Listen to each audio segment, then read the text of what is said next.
need to kind of second guess, do you need to be in a relationship? And it might not be him, right? It might be you. You might not need to be in a relationship. You might have some healing you need to do before you get into a relationship.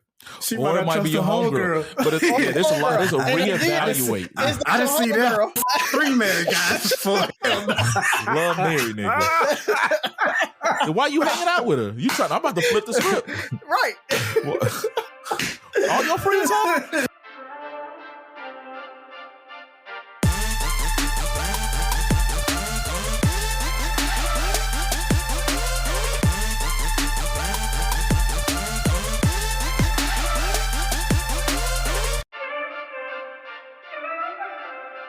What up? It's Three Brothers No Sense, your favorite barbershop style podcast. I'm Tavares Ferguson, aka Ferg, joined my co-host Razi and Buff. Fellas, what it do? I'm gonna try my best to keep my hands out the screen in case I post this on our social media pages, but I just got out the shower and I may be a little ashy. So I just want to put that disclaimer out there. I don't have much because I have a lot at the end of the show. So I'm just going to say, thank you guys for listening. Please subscribe on all available podcast platforms, Three Brothers No Sense. Follow us on what I mentioned, social media from Facebook, Instagram, Three Brothers No Sense, Twitter, I won't call it X, known as @BrotherSense. And we're also on TikTok. We kind of active on TikTok, by the way. Three Brothers No Sense as well. Subscribe and also download the free app, Inspire You on Air. And check us out on Contentville plus other entertainment as well. That's all I got. Make sure you subscribe though. Love it. I'm gonna pick your brain for a second. Any political updates we be aware of? Ooh, man. You got 45. It's conflicting arguments, but you got him going to Arlington Cemetery, using it as a political campaign stop, which is a big no-no, of course. His campaign is saying that's not true, but staff at the Arlington Cemetery are saying it is true, and they got into it with his staff. VP Harris and her pick, they're finally sitting down for an interview tomorrow with CNN's Dana Bash. And this isn't really politics, but Razi probably can expound on this a little more. But Chairman Powell, was it earlier this week? What's today? Probably last week. I think it might have been last week. Chairman Powell of the Federal Reserve made announcement about the economy, and the interest rates are going to be cut very, very soon. So, Razi, you can explain if you want to. I mean, I don't want to put you on the spot, but I don't feel like talking about that. No, it's fine. Yeah, because they haven't done it yet, but that's what they're signaling. And it's a really good sign that the economy's strengthening, inflation's getting under control, and everything like that. We're seeing gas prices go down. I know here in Alabama, regular unleaded is under $3. So I got some $2.95 just a minute ago. So it's things are. Walmart announced they're cutting prices on like 7,000 items, and so I think it's starting to kind of normalize a little bit. Trump didn't like that; he didn't want that because that's kind of their biggest thing that they're trying to run on is the economy. But as the economy, we knew that it was going to happen. Because the indicators were saying that, hey, the economy's strong. And that's what Biden was trying to say. It's like, you just got to give it a second to, to trickle down, to filter down to everyday stuff. I think that's the thing too. People are like, you're saying the inflation is leveling out, but it takes a long time to feel it. It really does. It takes a long time to feel it. And the unemployment rate is not as great as they thought it was, but it's still historically low. We had the longest streak of under 4% on unemployment in our history. Now it's a point higher than it was this time last year, but still historically low. But the last time Chairman Powell spoke, the markets went crazy and the Dow dropped. So it was cool that this time he spoke and the market kind of responded positively. Yep. So yeah, you should be seeing markets have been hitting record highs as it tends to do anyway. But the market's way up from where Trump. So that whole question about are you better off when Trump was in versus now, it's unequivocally yes. Let's now it was COVID time, all of that, but markets were low, unemployment was high. price of goods were skyrocketed, right? It was super high. And it took time, like we said, to bring all that back and get us back to normal. And we're starting to normalize. So I think it's a good sign. We'll just have to keep seeing, but all roads point to that we're on a good trajectory. And it's weird because some economists are still trying to signal a recession. I don't see it. I don't see where you could see a recession happen in this.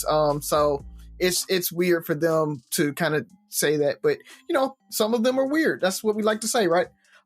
So all I got, man. Were you done, Buff? Is that everything? Yeah, that's all I got.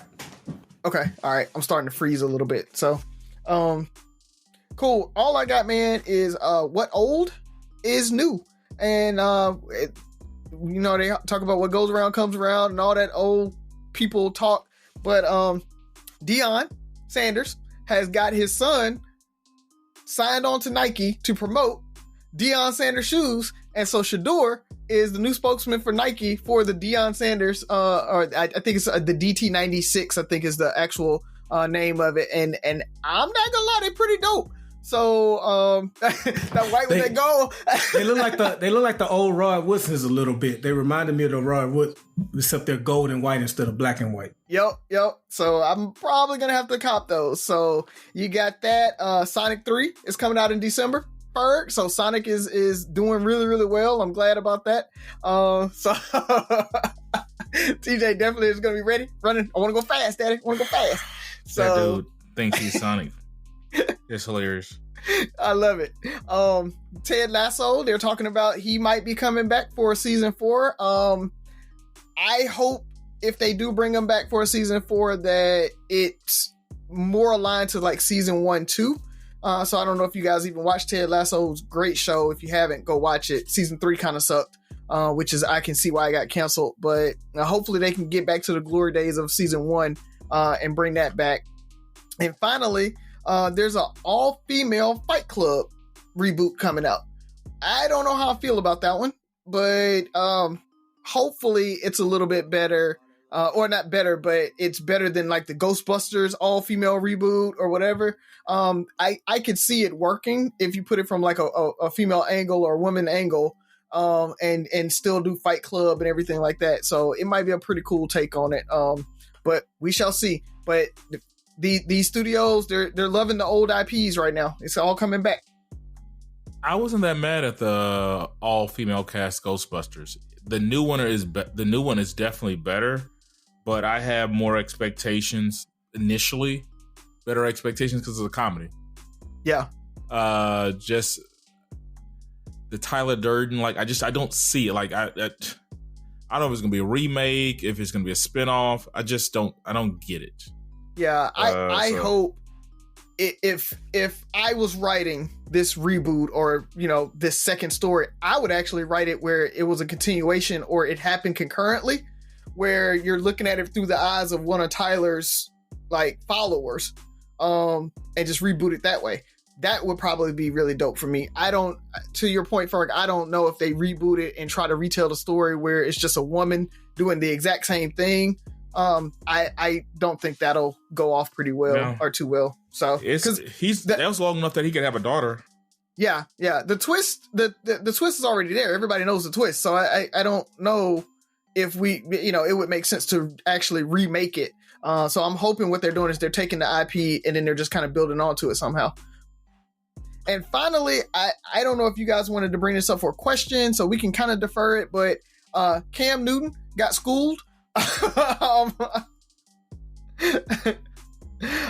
about his having 8 kids with 3 baby mamas and how he think that's a good thing.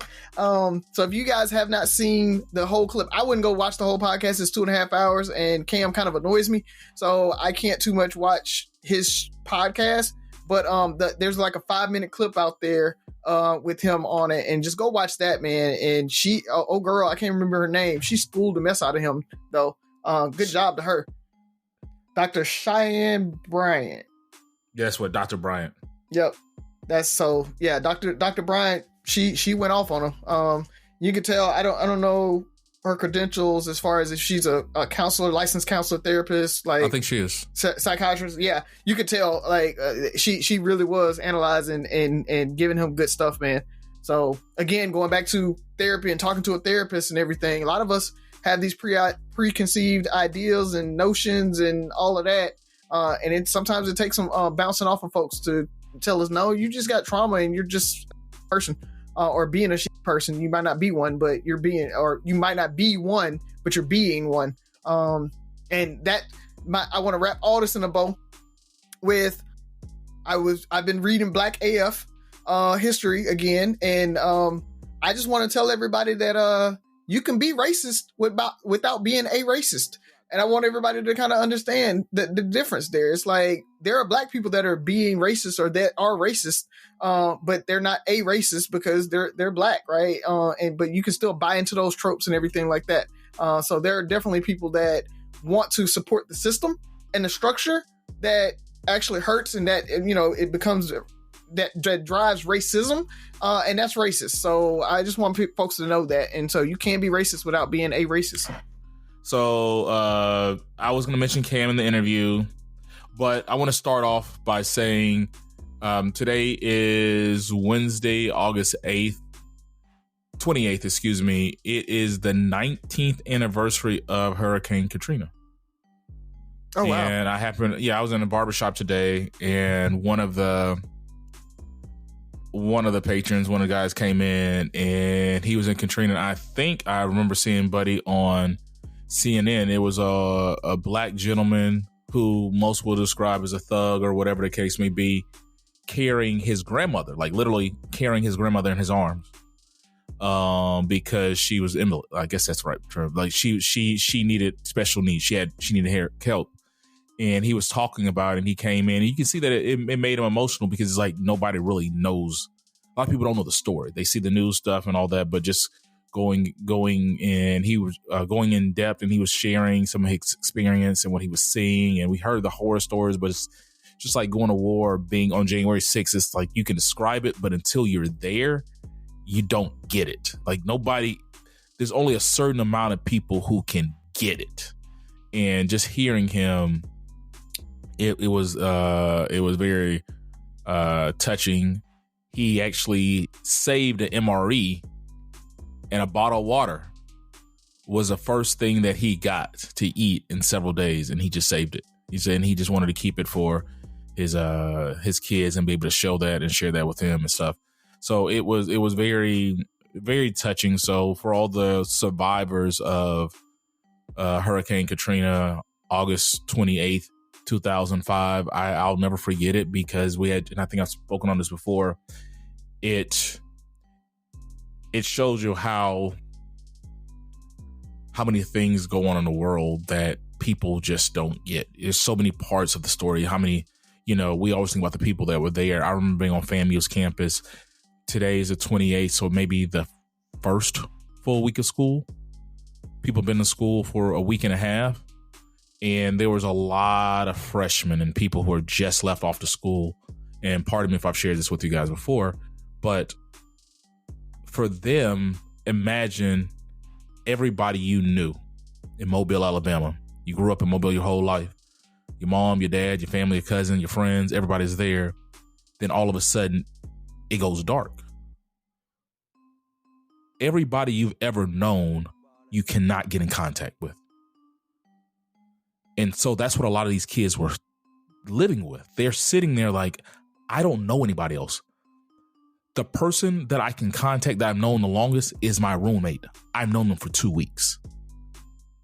And the school, it's still, and I'm not saying the school was pushing them, but how there's these deadlines, fees need to be paid by, call it the 30th, right? Fees are due on the 30th, and they're trying to figure out, they're worried about fees and getting kicked out of school. Can't even go home. Who do I talk to? What's going on? But I don't know if my mother's there. Where's my mother, my father, my brother, my sister, everybody I've talked to. So there was a good several days where people just didn't know what was going on. And so I remember being there, and me and some of the other school leaders were talking to these kids and talking to the administration and trying to find out ways we can help and what we can do and partnering with the Red Cross. And I was 24 at the time, and I felt like an elder statesman, because I've been on my own for so long, but I'm still, when you think about being 24, you were still a kid, right? Right. But these were really kids, 17, 18 years old. Think about 3 months after we graduated John L. LaFleur, and you can't talk to anybody. And so that was just one of my stories I always remember. And we saw the stories, and then, tell them to pray and it's going to be okay. And then they turn on the news and they're riding in the floodgates are open. They're riding in the freaking streets. The Superdome is leaking, and they're showing it's you can't escape it. Yeah, people getting sexually assaulted in the Superdome, all that. You don't know if it's your mom or sister. Yep. Yeah, and so that was just crazy, and it's just like they didn't know. And I just remember sitting there, like, man, I wish there was more I could do. I probably haven't felt that helpless since we left Afghanistan, but just wanted to share that. So my heart goes out to all the Hurricane Katrina survivors, all the people that were touched by that, all the first responders, the National Guard, all the people around the country that took families in. There were so many untold stories that'll never get told, but I think that's one of those things that united so many people and we'll never forget. Yep, definitely. But let's jump into it, fellas. Cool. Sophia? Yeah. Hold on one second. Membership means more with American Express Business Gold. Earn 4 times membership rewards points in your top 2 eligible spending categories every month, including eligible U.S. advertising purchases and select media, and U.S. purchases at restaurants, including takeout and delivery. What are you waiting for? Get the card that flexes with your spending every month. Terms and points cap apply. Learn more at americanexpress.com/business-gold. Amex Business Gold Card. Built for business by American Express. This episode is brought to you by State Farm. From your morning podcast to your afternoon playlist, State Farm knows you personalize your entire day. And that's why State Farm helps you personalize your insurance with the State Farm Personal Price Plan. It offers coverage options that help protect what you care about most at an affordable price just for you. Like a good neighbor, State Farm is there. Prices vary by state. Options selected by customer. Availability and eligibility may vary.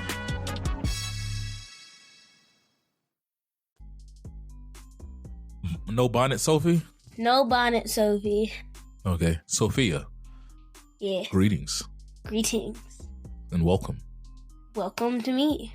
That's a thank you, maybe.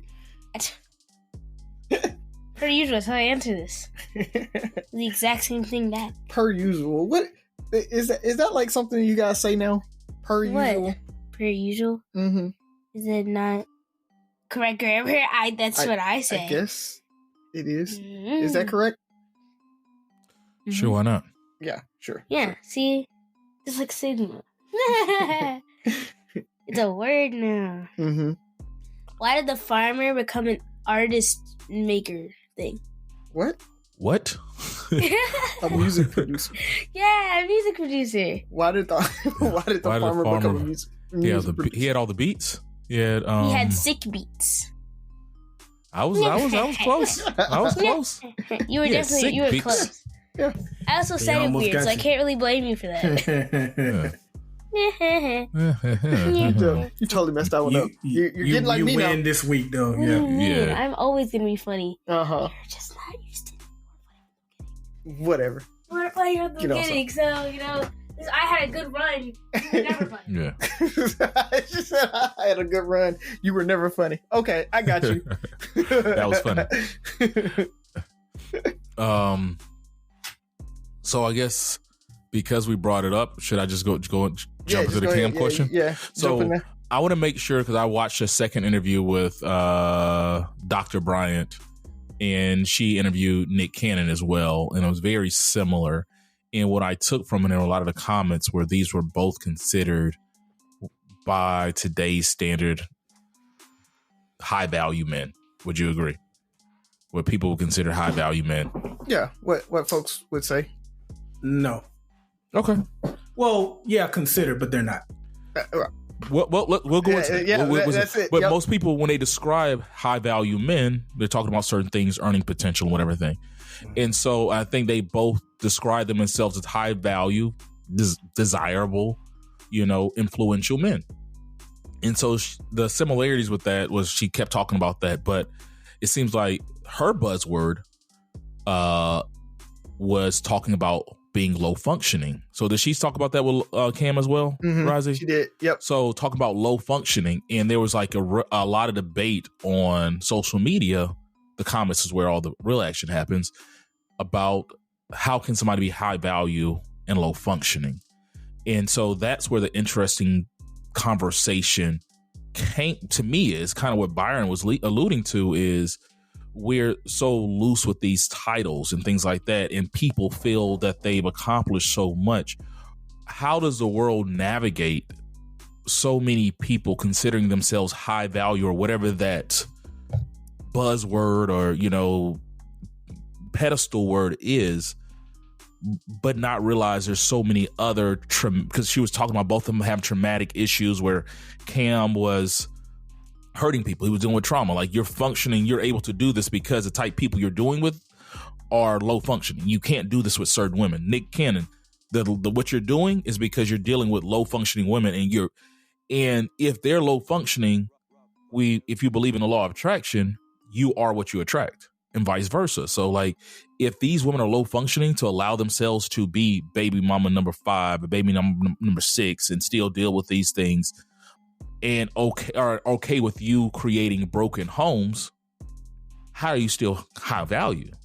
Can you be high value and low functioning at the same time? Where are those lines?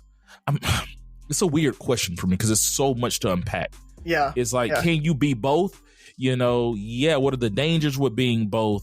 And then, so how can somebody be?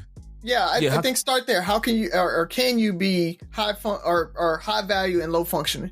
And how does that work? Yeah. So, Buff, you want to go first, or you want me to take it? I mean, it's in the eye of the beholder. We put so much emphasis on money and income that I think for many people, they will consider those two, and most people, as long as the income that they make is there, then it doesn't matter what their character flaws is, how they lack discipline, they don't have a great moral compass, they're reckless. None of that really matters if you make that income. So, and I also want to do one more thing too. I usually don't do this, but I'm very, very sensitive to Hurricane Katrina, and it's not a correction, but I just want to say, as far as I know, there are no confirmed reports of rape in the Superdome. That was widely reported, like many other things. And then you go back and there's no official report. It probably was some rapes in there. Oh. I'm not going to say it didn't happen, but they have not presented any evidence that there was. Yeah, okay, Buddy was talking about he heard the screams and knowing guys were pulling these young girls into these bathrooms and stuff like that. And so all hearsay, right? So yeah. But back to the question though. Back to the question. I hate I did that, but I'm sensitive on Katrina. But yeah, but to your question, yeah, man, you can. I don't think it is, especially once I posted the video on our social media page, by the way, 3 Brothers No Sense, Facebook. I posted this snippets, or maybe it was quotes from an interview that this woman named Sadia Khan did, where she spoke on what a high value man was. And it's not just income. We're focusing on the wrong thing. What does it matter if you, even if Cam decides to marry somebody, let's say I don't want to call him completely reckless, because the main quote people keep throwing out there is he has 8 kids with 3 different women.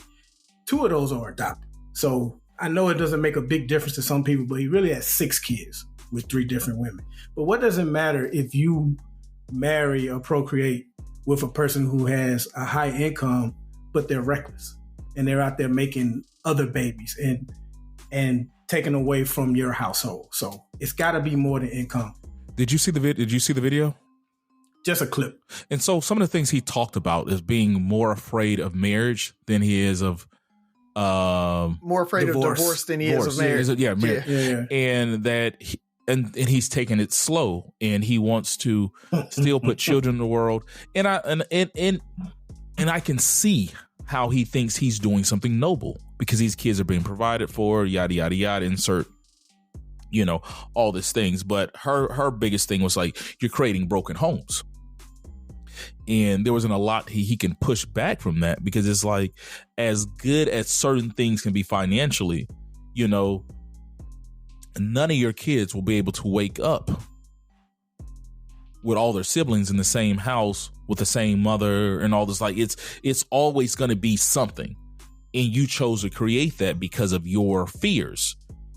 Are you a bad person? But that's a traditional marriage, traditional relationship argument, right? Like, because we had a few episodes ago, we said, can that be the new norm, that you don't necessarily have to be married to start a family, co-parent and everything, right? Like, I don't agree with that, right? I don't agree that has to be the norm. Or now, is it the most stable? Yes. It definitely is. But there are children that can come out of those broken homes and do well, right? And so it's not the norm, but let's be honest, money makes it a lot easier, right? It's a lot easier when he is paying child support and they're in a nice home and they have the iPads and everything else. And, they have, maybe mom can buy a babysitter or a nanny, and so it's not like you can't get the kids where they need to be. Because truthfully, let's say Cam was married and he's probably, as much as he goes and as much as he works, he probably still isn't going to be there for the kid. Like, even if he's in the relationship, like if he in the house, you might see him. I mean, let's be honest, a lot of ball players, artists and things like that, they're married to their spouse and never there. So, it's not this crazy idea to think that, he's doing something different than the norm, and that makes him low functioning or whatever. And I hate to say all of that, and like I'm defending Cam, but ultimately, I'm making counter arguments. You don't want to make it. You're defending him.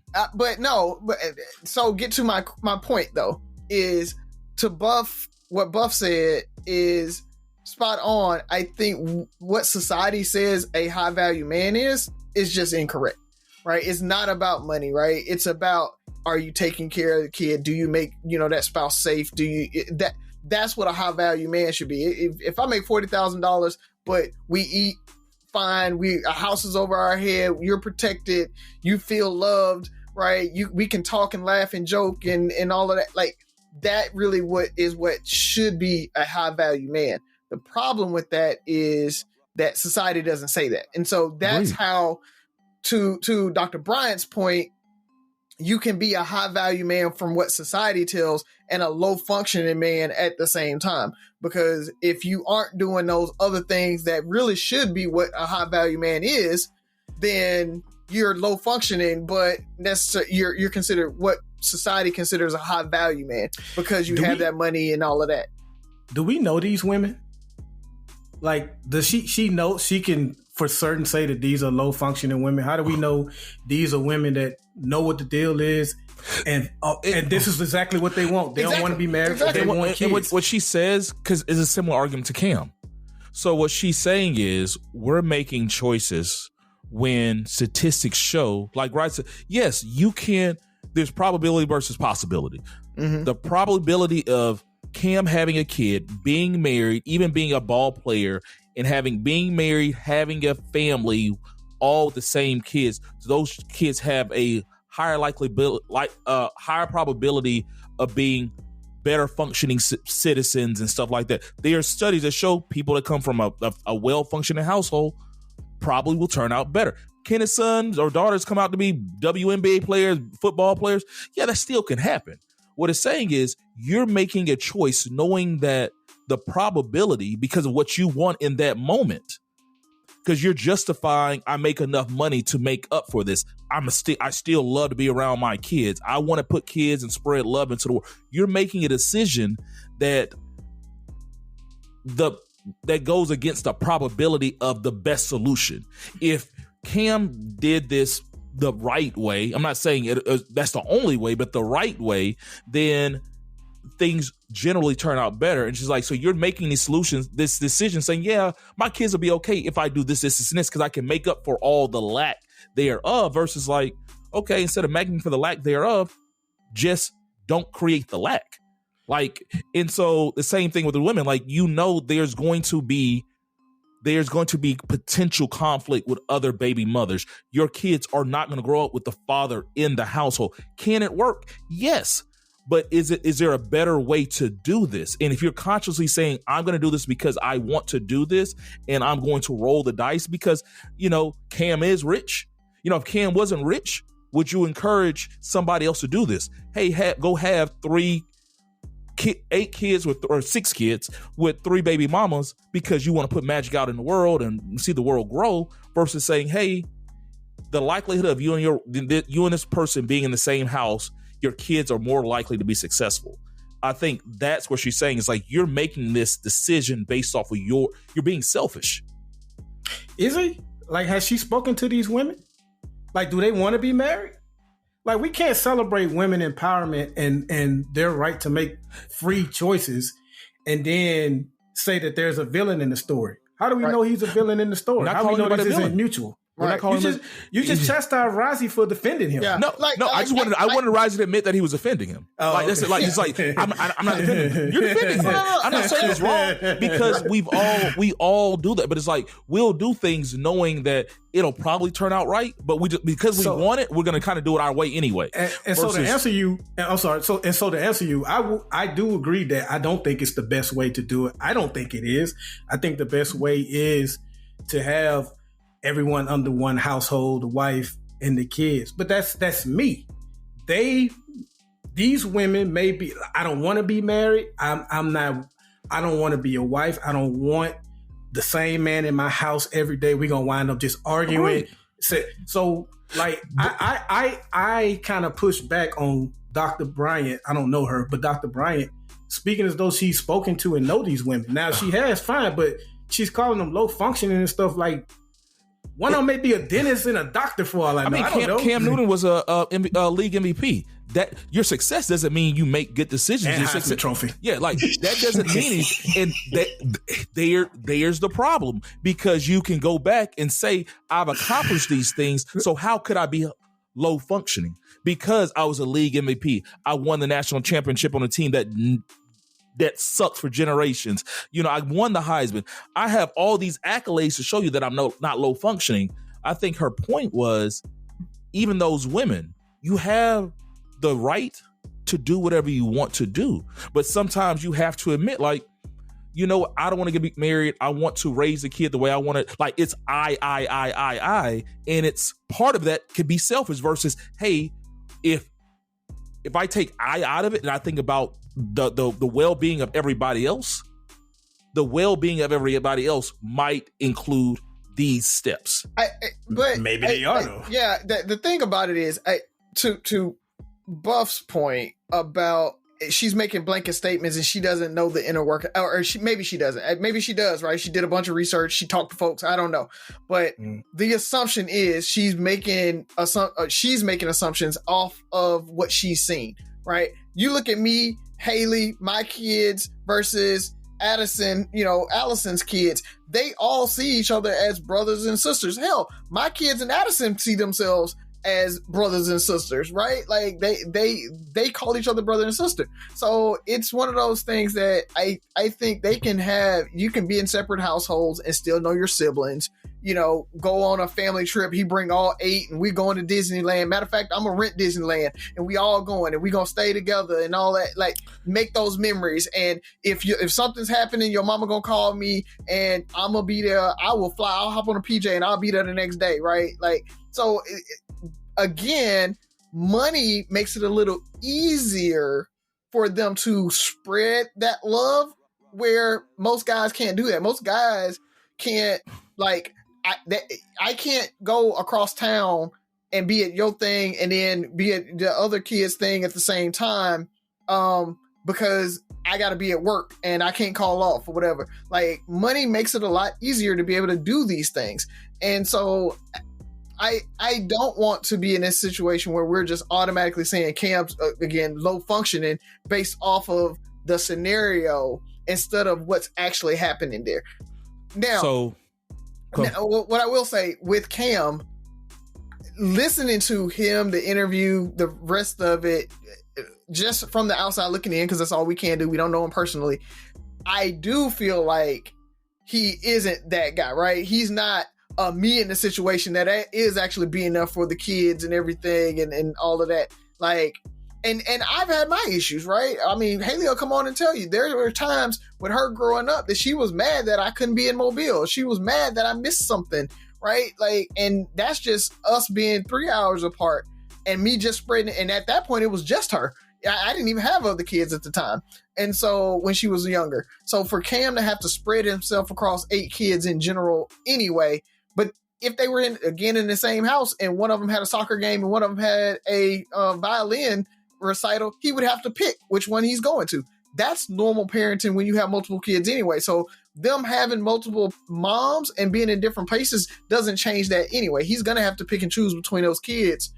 It just makes it much harder for 8 kids. But if he had 8 kids by the same woman in the same house, nobody will be questioning it. And why'd you go to her, piano recital and not his soccer match or whatever? They wouldn't question that. But now, because they're spread out among 3 women, it's like, oh, well, now, it's an issue that you got to pick between them.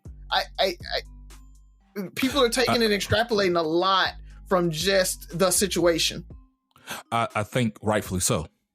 I think I'll start with your situation. If you could go back, you didn't choose. You wanted that to work. You wanted to be in a 2-parent household. You married your sweetheart. You tried it. It didn't work. You made the best of the situation. For me, I'm not saying people are wrong for the situation. I'm saying when you're going out and said, I'm about to get Allison pregnant because I want to keep her in my life and I want to have kids. I want to get this person pregnant because I want to have he's making a choice to go out there and do this. Him and Nick Cannon, he literally, the part of his interview was like, I want to bring kids into this world. I want more. That was a huge part of his interview. He wants to bring kids into the world. And yes, you can buy out Disney World, but guess what? After Disney World, all your kids are going a separate way. That next day when they want to see dad again, if you go home with child A, the household B and C don't have dad in that house, right? If you go, or probably A, B, and C won't have dad because dad's going to go back to his regular life. So you give a temporary solution and you try to make it work. Like I'm trying to buy their love. Essentially, I'm buying out Disney World to buy their love and make up for the loss that I've created because I purposely made a decision to go out and have kids because I want more kids. I want to bring joy into whatever his rationale is. I want to bring joy in the world and have more kids. And therefore, any of the problems they have, I'm going to try to make up for it. When for a fact, even in that same household, if 2 kids, one got to go violin, one got soccer practice, that's already an issue. You're going in knowing you're creating these problems. Like you have 4 separate households, my household and household A, B, and C. You're creating a problem, but because now I'm not saying how big or bad that problem is, but it's going to lead. So my goal, and I feel like I can speak for you guys, I want to give my kids as much as possible. I want to feel their voids and provide them as much as possible and be there as much as possible. I know I'm not perfect. I'm going to have voids, but I'm going to be here to give them everything I can. You can't do that. And sometimes it just happens that way, right? But you don't go in saying I'm gonna get all these people pregnant. So I'm not knocking Cam. I just want to say, it's her thing was like, you're going in and doing that, so that's selfish. You a low functioning person is saying that I'm gonna choose whatever rationale I can to say this is a good thing. Well, he can be a good father because he can provide yada yada yada. But you all know that there's potential problems with that. Byron doesn't like my answer. I'm fine with it. I mean, he's not making the decision by himself. I just think there are plenty of things to vilify men on, especially black men. I'm struggling to see what is the controversy here and what is the selfishness here, unless we have spoken and know of these three women. We are disregarding their possible choice. If they are, and I've seen far too many women say they don't want to be married. Married is not the end all be all, and they're fine. So take that a step further and say, but I still want kids with someone that can provide. If that's their decision and they consciously make it and they're fine with it, we're projecting our sensibilities on them and calling them low functioning. And you may not have used the word, but you're alluding to them doing it the wrong way and being reckless. And that's just our sensibilities, but we're projecting it on them. Agreed. But I'll take it this. We've talked about the woman. We've talked about Cam. The kids don't have any part in this. So the kids, do you think a woman who says, I don't want to have a man in my life, I don't want to be married, that kid doesn't have a say in that? That kid might want to wake up next to his father and wake up and go in the room and jump into bed with his mother and father every day. He can't do that because I made a decision and she made a decision that we think bringing kids into this world. So we're looking at 8 other individuals who play a part in this, who don't have any say because we're both high value, high functioning. We're able to do what we want, but we're automatically saying these kids have no vote. And I'm going to go out on a limb. Maybe I misspoke. I feel like those kids will want to wake up with their mother and father, if they had a choice, their mother and father being together. And those are the people who the mom and dads don't, maybe not, they have the right to make the decision, but the kids are the ones being affected. Because when it comes to parenting, also, it always goes back to the kids. You said Haley came to you, right? Haley came to you with the problem that she was feeling. She didn't give a damn what you and Allison did. It hurt Haley. And there's nothing you can say that can change how Haley felt. She wanted her dad there. I don't care you and my mom didn't work out. That has nothing to do with me. I wanted my dad at my games. I wanted my dad at the cheer practice. I wanted that. And because y'all couldn't get y'all shit together in her mind, because probably mad kid, you know. Now I got to deal with that. And so there's 6 to 8 kids, however you want to count it, that have some kind of feelings of that. And it doesn't matter what mommy and daddy want. It's you made the decision to bring a kid into this world that has to deal with those decisions you made. And at that point, I'll let you guys speak your piece. I'm done. That's all I had to say with that one. I mean, kids don't get to make a choice on anything. Life ain't perfect. And who's to say they don't get a chance to wake up next to him and their mom sometimes? Like, I don't know their situation. Versus, I mean, hell, there were plenty of days Sasha and Malia didn't wake up next to Barack and Michelle because he was way in D.C. while they're in Illinois. Happens. Okay. I hear what you're saying, Ferg. I really do about it's the kids. I think it's just a far cry from him being up front and saying, hey, this is the situation. I want to have some kids. I ain't going to be there. You good with it? And she's saying yes. I'm like, I'm gonna throw you this bread. I'm gonna make sure the kid's taken care of. I'm gonna come in and out of life. That is the situation, but I need you to be the homemaker and take care of them and all of that. And they were cool with it.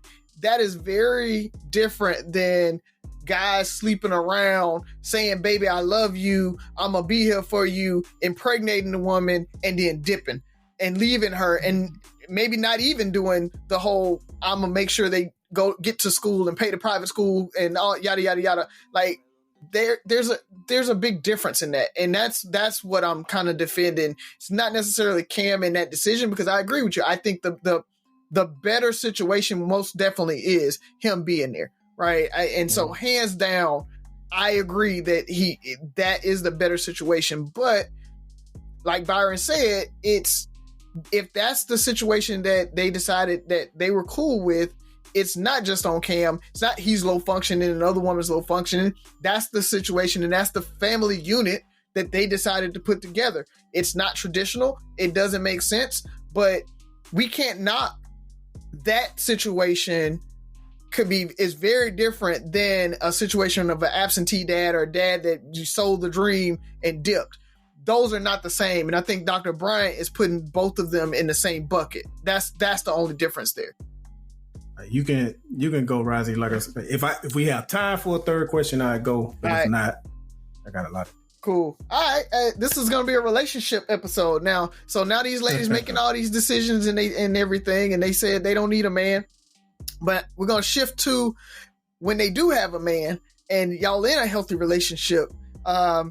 And I was watching one of the podcasts. I can't remember, the one with the dude with the big beard and the chicks. They be on the stage with the guy that be cackling all the time for everything that the other guy says. I know what you're talking about.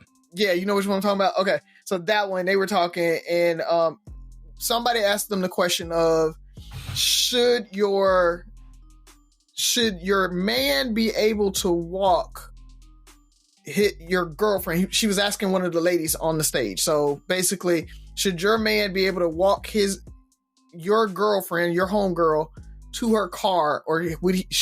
And then somebody else brought up, like, I go out to lunch with my lady homegirl. Like, if she come in town and my lady's at work, we'll go get lunch together. And so I just wanted to ask you fellas, is that something that makes sense for a healthy relationship, for you to be able to kind of walk your lady friend to the car, make sure she get to the car after the club, she half drunk or whatever, she too drunk to drive, do you drive her home? If she comes in town, are you going to go get lunch with her until your lady get home or whatever? Or like, y'all just going to hang out in the house by yourself? Like, all of that. Like, you know, she's going to spend the night, or she's coming over. She flew in, she's staying with y'all, but your lady at work, you still at home. And so do you just kind of hang out at the house with her? Like, is it the guy's friend or his girlfriend's? His girlfriend's friend. Right. So it's a chick that's there, and the guy, you know, you're just being a good guy. I'm gonna let you in the house, come on in, you know, Tab will be home at 5, it's 12:30, that's when a flight got in or whatever, or, you know, you picked up from the airport, and then you like, hey, you want some lunch? We're gonna go sit down, eat lunch or whatever till Tab get off. Like, is that something that you could happen in your relationship? Would your lady be comfortable with it? Would you be comfortable doing it? So in a general sense, that just varies relationship to relationship. This just comes down to communication with your partner, especially if we're talking about a wife. If it's your wife and she's okay with those scenarios, then have at it. But if she's not, then don't do it. I know with Tabitha's friend up here, she wouldn't even come over here if Tabitha's not here. Like, I would never even have to make that decision. So I can't even speak to that specifically, but just in a general sense, it sounds like a communication among the couple. Like, yeah, you know, pick my girlfriend up. Her flight touched down. I'm not going to be able to make it. Pick her up. You know, y'all can go grab something to eat.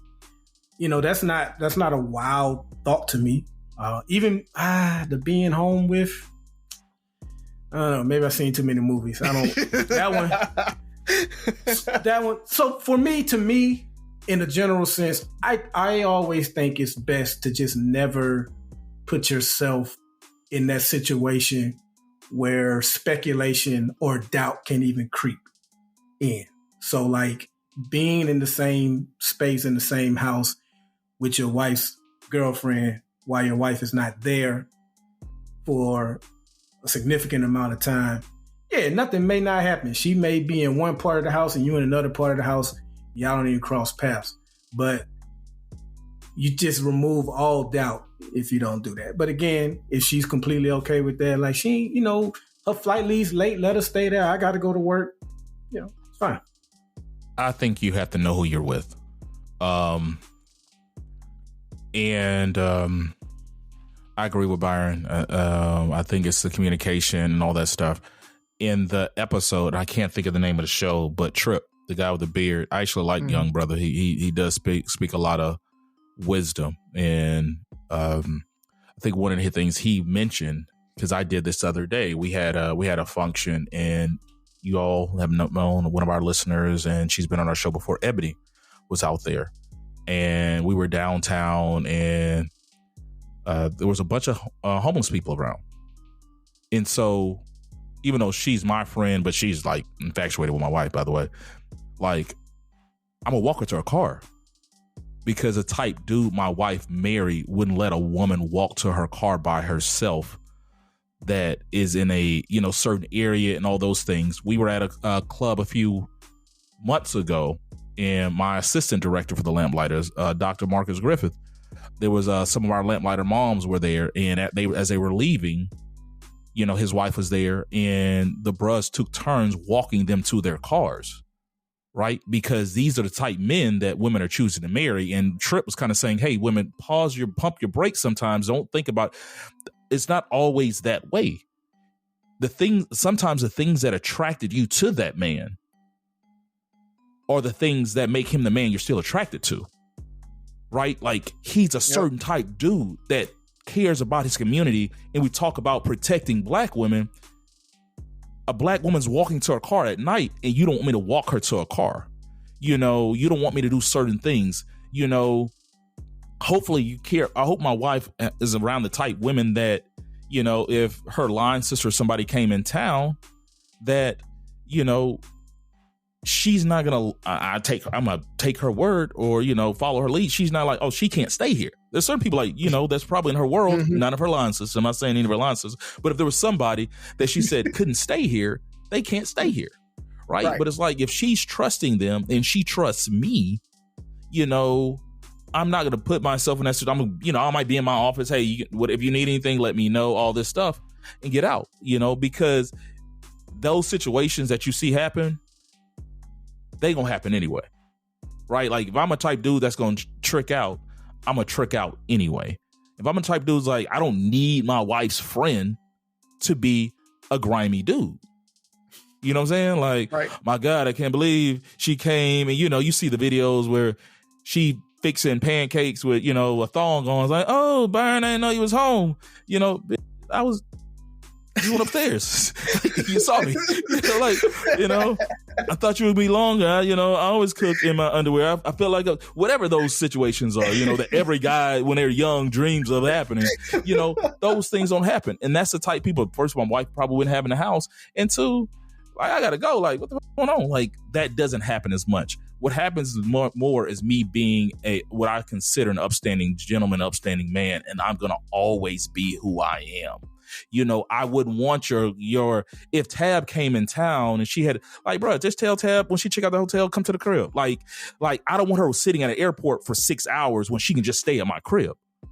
Right. Like, and I'll be honored to take your wife to the airport. You know, like, that's the type person I am. You know, if Z came to DC, I'm like, Buff got you. If you need anything, Buff got you. You know, and vice versa. You know, if Tab would trust, you know, that Byron's going to take care of her people. You know, now he ain't paying all these bills, or the question Razi was asking earlier, but it's just like, no, because she's with you, she's under my protection to a certain extent. Because I'm a good guy and the type guy that you want to marry and to raise your daughter and stuff like that, because at the end of the day, I would want Ollie to walk my daughter to the car. You're like, I would want a man who I trust to walk my daughter to the car, right? And so just because you have some insecurities, you know, and that's why he was like, hey, ladies, pump your brakes. As soon as he said, it's like, no, hell no. And he's like, hold on, ladies, think about it. The guys that you want, if this guy just lets your homegirl walk in the middle of the street, do this, like, you might need to check who he is. They were objecting to him walking the girl to the car. No, because when you ask the question, can your man walk your homegirl to the car? The initial thought is men can't do shit. Like, you know, like, who the hell is he? No, she need to get her own man to walk her to the car. Right. And once again, the comments, right? It was that, like, they were in their feelings, and he was like, hold on, ladies, think about what you're saying. Think about what you're saying. It was immediate. And you saw even the ladies on a panel were kind of like, hell no, he ain't, like, my man ain't about to do all that. But when he said it, it was, you're right. You're right. You're right. Like, this is the type man you married. So maybe are they just objecting to, like, their man being in a scenario where they're not there to walk. No, because like I think what it is, because most of the scenarios I'm thinking of, like Tabitha is there when we'll walk. Whatever it is, friend. Whatever it is, it's the fact. I think what it was there's these certain notions that men aren't allowed to do certain things for women. Right. Why you hold the door for that? It's you can't do that. You've seen the videos where a dude walks by a woman, dropped her bag, and he picks it up, and she like, nigga, why you pick up her bag? Or all these things. It's like, are you serious? Like, let's be adults about this. She dropped her bag.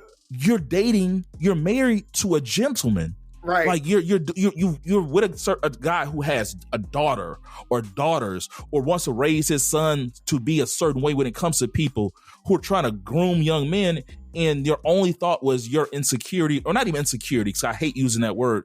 Your thought is this social construct of these things that men are allowed to do. That are because you don't want to, like, girl, I saw Byron walking some chick to a car. I don't know who she was. We were at that, and that's what they're thinking, and how the world perceives I'm not saying a lot of the way it came off is how the world perceives anything he's doing for another woman that's not you. Right. Versus him just being a good guy. I may have to create a post and just see where women draw the line. Like, maybe start with, like, can your man hold the door open for another woman? Can he eat a plate that another woman fixed? Can he laugh at her jokes? I just need to see where that line is where they all start saying no. Just to the point. Just to the points. Just to the points. Put 1 point for everything your man can't do. Yeah. I like that. Because on my page, I asked, can another woman fix a man a plate? And them women used expedience and said, hell no. Right. and that kind of is that same thing with the guys, right? That where women say you another woman can't fix my man a plate. Like a guy, because I'm dating you, I can't be a good guy anymore. Like, these are things that I would have done probably any time. Right, I would have walked somebody. I see a woman walking out. She can be ugly, and is it based on how pretty she is? Like, if she's ugly, can I walk her? And then if she's pretty, I can't. Like, but it's too many.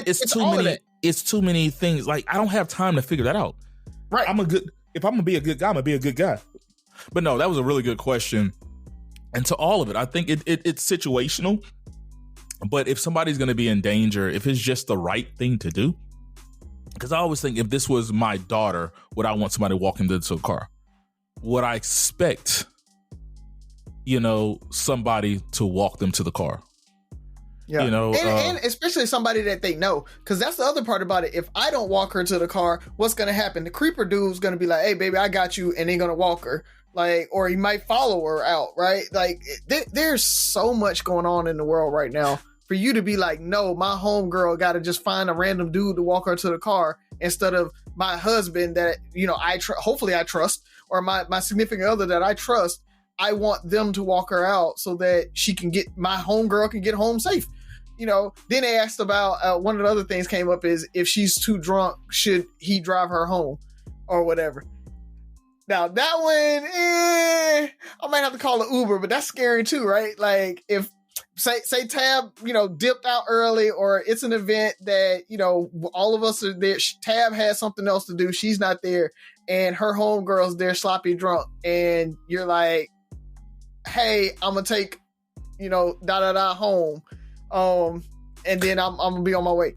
But that's a real situation. Homecoming, it happens every year. I've seen that. It happens all the time. It happens all the time. And it's the thing about it is, do you know this person? And once again, because I haven't had to deal with that as far as going back and forth with my wife, but I've seen that. Like, what happened? This person was sloppy drunk. Like, we had to get them an Uber, make sure we're in an Uber behind them, following them to make sure her, and a lot of times it wasn't just the one person. It's more people like, hey, they need to get this person like, we're there to help because of certain things.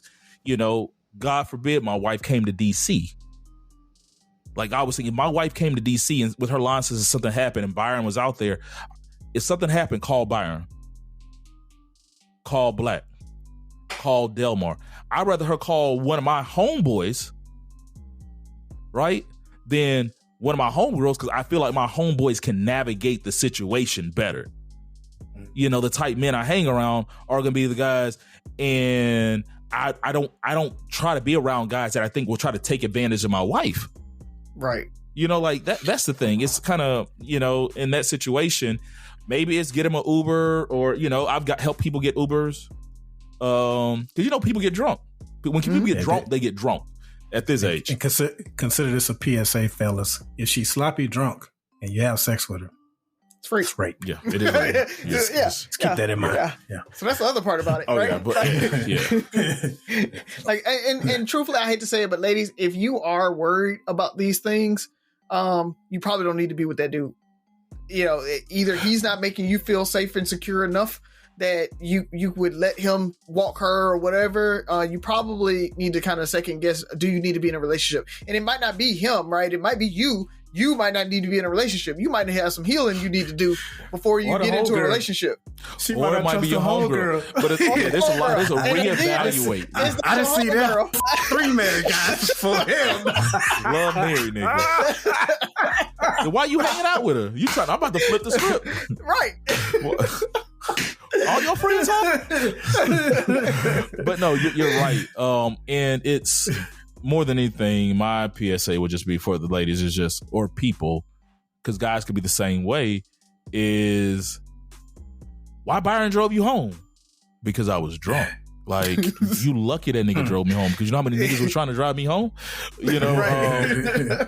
But it's don't let societal norms always just dictate what you know, scare you into those certain things.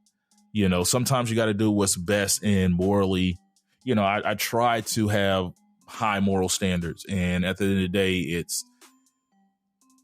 I'm going to walk somebody to the car. That's the type man you marry. That's the type man that you consider your friend. And, you know, because I've seen dudes just like the way I've seen some dudes be around women and just like, man, you ain't gonna do nothing to help her out. Like, she's, you know, you probably been out and you seen dudes just looking like, man, she needs a better dude. You know, it's that. But is that the dude you want to be with? Is that the dude you should be with? So, with that being said, yeah, Buff, we don't got time for your question, but you get to open up tomorrow, next week. All good. What we got? Let's go ahead and close it on out. This episode is brought to you by Indeed. When your computer breaks, you don't wait for it to magically start working again.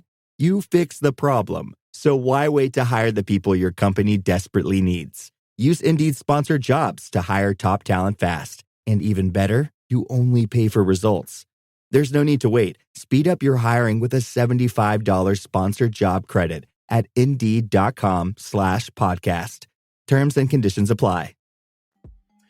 All right, so I need to talk to the men for a minute. And I'm going to do the thing that they say is never good content when you rattle off a bunch of numbers. But in this instance, I have to, because saying like greater than or more than is not going to do this topic justice. But man, we've got to do better with our health. And on this podcast, we talk a lot about our mental health, but our physical health as well. Like we are becoming a dying breed, so to speak, man. Decades ago, the life expectancy gap between us and women was only 2 years. As of 2022, it has now grown to almost 6 years. Women are on average living almost 6 years longer than us. Out of the 15 leading causes of death, we lead in 13 of them. We're 4 times as likely to commit suicide, and suicide is up 40% among men under 30. Under 30, your life ain't even started yet, and we got men already giving up. I don't know what the exact source or problem is, but the way we're dying and taking our own lives speak to what I'm going to get to. And it's this. There is a bill currently in the House by the late, he just passed away, Congressman, Congressman Payne, Congressman Donald Payne Jr. just passed this past April. And he sponsored a bill called the Men's Health Awareness and Improvement Act. That's something that I would like to see signed before Biden leaves, because it'll finally study some of the causes behind these things, because we got plenty of studies on the causes of women, LGBTQ, kids. The federal government in 2020, they set health goals for 2030.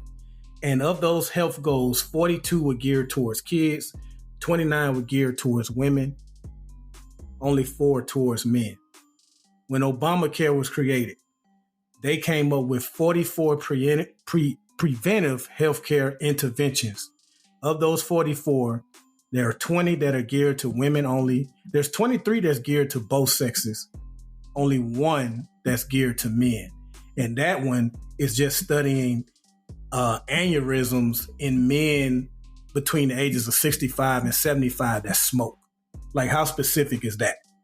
So we don't have anything that's studying our causes of death, why we're falling behind in life expectancy compared to women, and why we're killing ourselves at such a higher rate. I know women attempted more, but because men usually use more lethal ways, we usually are more, I hate to say successful and suicide in the same sentence, but we're usually more successful at suicide. And for us to be 4 times more than women, that's a problem, man. That's a problem. So just read up on Men's Health Awareness and Improvement Act. Hopefully it gets renamed to the Donald Payne Jr. Act. It's ironic that he spearheaded this and then died of a heart attack just a few months ago. And he's only like, I think 65. So he's relatively young. So men, go to your regular checkups, get your physical. I just had my physical. Get your physical, go to the dentist. Going to the dentist is more than about clean teeth and fresh breath. There's the plaque buildup in your mouth can affect your heart. Yeah. So take care of yourself, fellas. Our women need us. We need to be around for them and just for yourselves, man. We got to take care of ourselves and take things more seriously. That's it. Work out, be active. Everybody doesn't have to look like a bodybuilder, but just be active. You can't just, flop on the couch and watch football. So I just wanted to just say that, man. I read this article, and it wasn't even an article. It was more like an op-ed.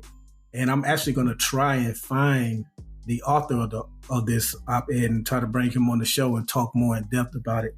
But basically, man, our health and men's mortality rate is just, I ain't gonna say it's under attack, but it's dire. It is. And so hopefully we can turn that around. We got to do the work. Hopefully the federal government passes this act and we can find more solutions and more causes to it, but we got to do the work. We got to go to therapy. I know we take on a lot and life be lifing, and it beats you down and you feel like there's no other choice. You got to go to therapy, man. You got to talk to people. You got to be honest and open up. That's the other thing too. Got a lot of people going to therapy and not being honest. You can't get help if you're not being honest. You got to be honest. That's the one place you can go and you let it all out. So I'm rambling, man, but it's just, I didn't realize we were that bad off. I knew we was bad off, but we were really bad off.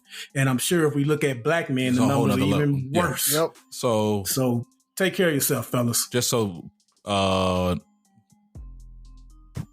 September is prostate awareness month. So go get checked and stuff like that. We have several events.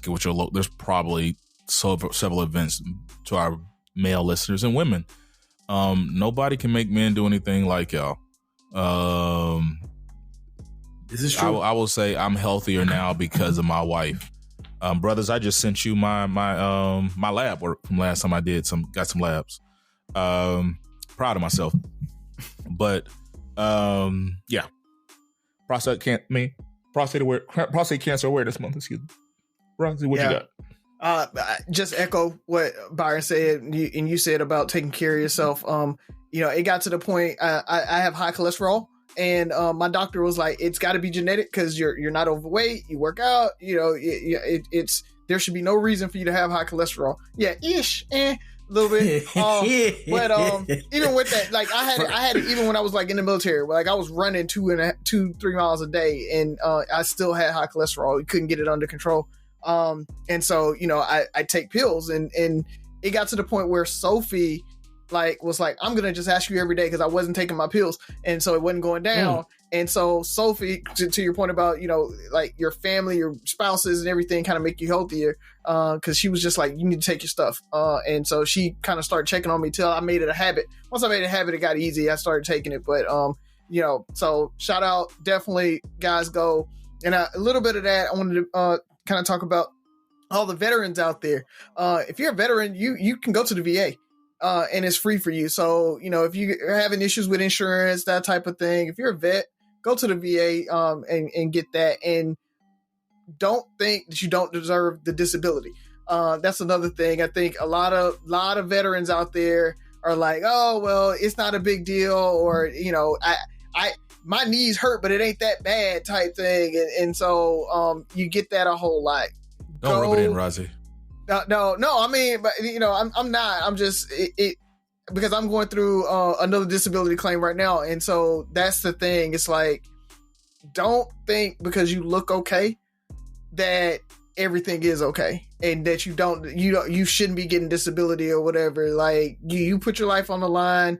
You broke your body for this military, and you deserve to get whatever you can from it. So I just wanted to kind of throw that out there to the veterans out there as we go into Labor Day. And I just close it out just saying happy Labor Day to everybody. Enjoy your weekend, your long weekend. We'll drop on Labor Day on Monday. So hopefully while, you know, take a break from barbecuing and listening to the music and throw on Three Brothers No Sense. And if not, you can check us out at 8:00 on Inspire You on Air, Contentville. What up?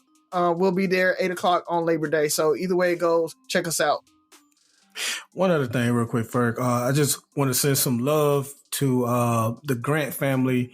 Our friend Wendell Grant, his wife, Trishna, lost her mom to cancer, man. And, you know, she was the one that would, you know, watch the kids so they could, you know, have a date day or whatever like that. So I know he was close to her. I know his oldest daughter was close to her. So I know what it's like to lose a mom. So just thoughts and prayers to you and your family, bro. And if you need anything, you know you can hit me, Ferg, or Razi up anytime. Yep. Yeah, I appreciate that. I definitely had that on my list of things to do. I'm going to echo what Buff and Razi said, but just really say it, make it very plain. Men, check on yourselves. Get your health together. It's serious. You deserve to be here. You deserve to take care of yourself. And I'm saying that to myself too. I will say I'm my healthiest because my wife, and I would say one things about it is like, she made me do things. She did things for me I don't do for myself. So she got me in the habit, kind of like you were saying with Sophie, of going to the doctor and all this stuff. And Byron, your study goes to show what I take from that and things like that is it sometimes feels like the world doesn't care about us. We're expendable. And so when you ask men why it was like nobody, there's not a lot of things that are geared towards men's health. You know, it's Men's Health magazine, but but it's about bodybuilding. That's the problem. It's not about day-to-day health. Men's Health is a bodybuilding magazine, and I think that's the problem. Is they feel like we gotta go above and beyond to be healthy. It's like, I need you to hit that bare minimum and work. And I know it hasn't been said, but just in case, we're not saying either or. We're not saying study women less so you can study men more. Continue to study the causes for women as well. We don't want anything taken away from that. We just want men to be paid more attention. I think men's lives matter. Men's health matter. Men's health matter. But what I was alluding to that is not, like you said, it was not a attempt to say study women more, but I also want to kind of show the correlation of, I think men, the studies kind of correlate how men feel. Like nobody really cares about me. It's at the end of the day, I just gotta, it doesn't matter. You know, if get I'm it down, done. it doesn't matter. I gotta suck it up. I gotta make it through. I gotta push through. Yep.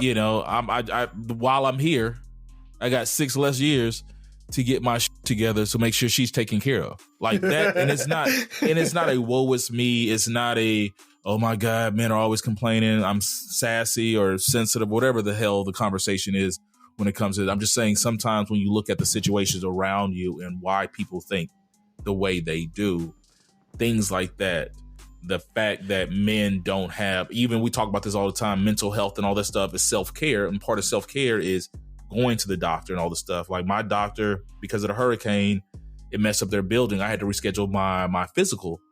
And so I called that day like, hey, are you back up? It's like, no. So it's like, call me in the beginning of the month because I'm making sure I take care of it. One of my goals is to be here long term. I want to be here and be here a long time with my wife and travel the world, walk my daughter down the aisle, hold Tavares Jr. Like I want to be there and be able to see my grandson and tell him stories about our legacy and all. Like there's things I want to be here to do. And so I'm fighting for that. I'm not great at it, but I'm fighting for it. As leaders, you put something in perspective a long time ago that I never forgot. You was like, if I lose my house, they're not going to say, damn, Z, you let your family down. You said they're going to look at you. Yeah. Damn, Ferg. Yeah. What happened? Yeah. Right. I mean, I can lose all my limbs. I still got to figure it out. Yes. And if I die, I should have left you in a better spot. Right. And speaking of mental health, this all happens as my me day occurs tomorrow. Well, good for you. Good for you. I had a therapy session today, and I needed it. And just being transparent, I needed a session. Mm-hmm. Like God knows I needed a session, and I was down on myself. I called Razi earlier this week. I was down on myself, and so I say that to show transparency and let you guys know we don't all have it together. I mean, we don't have it all together, and you need that. And so, but continual relationships. My relationship's going to be with numbers. So I'm going to talk about PEDMAS because I feel like it's long overdue.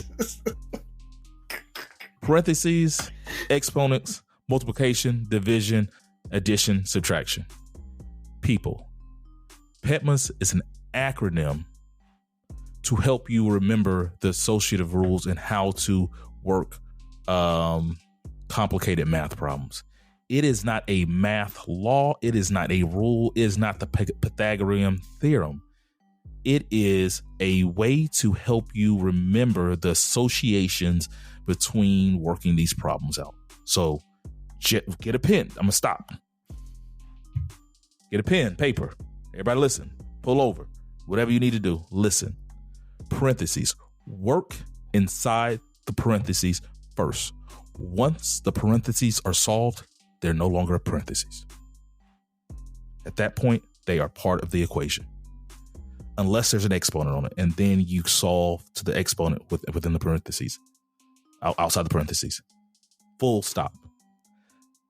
So you've done your parentheses, check, right? What's the parentheses? Mm-hmm. The P, right? Mm-hmm. Exponents is the E. Duh. Multiplication and division. They are equal. It's not you go grab the first multiplication you see and solve it. It's multiplication. Look for your multiplication and division. They are equal. Solve from left to right, like you're reading. Say it again. Look for the duh. And solve. They have the same value. Solve from left to right. If division comes first, division's first. It's the same thing.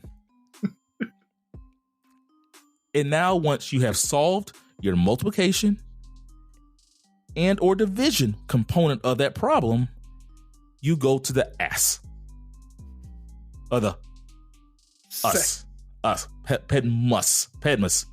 So the S, whatever. Or the S, however you want it. The addition and subtraction have the same value. So if the addition comes first, you solve for the addition. You go from left to right. If subtraction comes first, you solve from left to right. It is not a rule where you have to move around and go get the subtraction is the last thing you solve. No. It's just a tool that somebody smart came up with to help you guys remember some shit. And you made it the law of the land. You guys have like, y'all don't know shit. It's PEDMAS. And so like, no, buddy.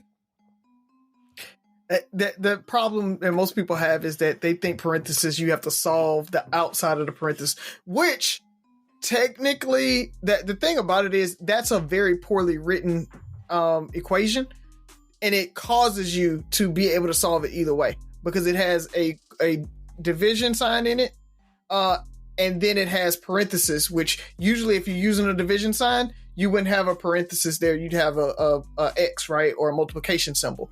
So then it would be easy for the PEDMAS. When you add in the brackets or the quotes, or what is it? Parentheses. When you add in the parentheses and you mix them with a division sign instead of a dash, that's what confuses everybody because you're using two different mathematical kind of uses there. So it's just poorly written. It's made to create arguments there. So did something happen? Oh, bro, it's viral. Did something happen? It's viral. Oh yeah, you haven't seen the It is viral viral. question? It's on. Yeah. We posted it. We're tagged in it, and it was like, how are y'all so stupid? The answer is clearly 5. No. Yeah. And No. so that's the thing. It can be 5 or 125, depending on how you would do it. And because it's mixed with the symbols, then you can do it either way there because it doesn't tell you the way they wrote it. It doesn't tell you which one to do first. So by mixing those symbols, that's the problem with it. So I'll give everybody that got a 5 a pass. It can be either one of them. If it was on the SAT, you would have got it wrong. Yes, exactly. If it was on the SAT, you would have got it wrong because by having that division sign there, you should do it the traditional way that Ferg just said. So, yeah. Yep. So, I mean, it was really a debate. And I mean, people were getting, once again, go to the comments. People were getting their feelings like, y'all are stupid, yada, yada, yada. And, it's like, dude, once you solve for the parentheses go away. Right. Unless there's an But X again, on it. most people don't look at the parentheses as a multiplication sign. But I think they also looked at it as they were sticking to division must come first and all this stuff. And it's just like, if they would have said what you said, I would have got it. I would give them leeway. They weren't saying that, Razi. Right. They were saying the D. Like dog. So with that being said, PEDMAS, I hope they don't teach our kids. I don't want my kids to learn that now. I never want my kids to come back and say that they didn't, that they're sticking to this rule. So with that being said, 3 Brothers No Sense. Oh, forgot the show. If you get a chance, if you kind of like history and some documentaries that aren't like documentary, Wyatt Earp and the Cowboy Wars was actually a pretty good documentary. So if you're into that type thing, I always kind of like to see the inside of history. So with that being said, 3 Brothers No Sense, your favorite barbershop style podcast. 6 Rules of Podcast. Listen, like, share, subscribe, comment, and most importantly, listen again. Happy Labor Day. Talk to you next week.